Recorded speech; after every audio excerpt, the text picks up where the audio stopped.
नाशिक शहर police आयुक्तालयातील Indiranagar police Thane हद्दीत कार्यरत असलेले पोलीस हवालदार अशोक कोथमिरे यांना सोशल मीडियावर दहशत माजविण्यासाठी हातात लोखंडी कोयता घेऊन फोटो व्हायरल केला असल्याची गोपनीय माहिती मिळताच त्वरित वरिष्ठांच्या मार्गदर्शनाखाली वडाळा गाव saint Sadiq lily white school Makhdoom Ashraf society येथे आपल्या सहकाऱ्यांसोबत जात सापळा रचत बाबळीच्या झाडाखाली लपून बसलेला उमर अकरम पठाण वय 23 याच्या मुसक्या आवळल्या. त्याच्या ताब्यातून लोखंडी कोयता हस्तगत केला.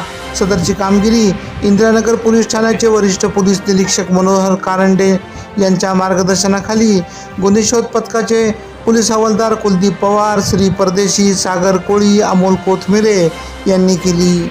AKP न्यूजसाठी ब्युरो चीफ अनवर खान पठाण, नाशिक.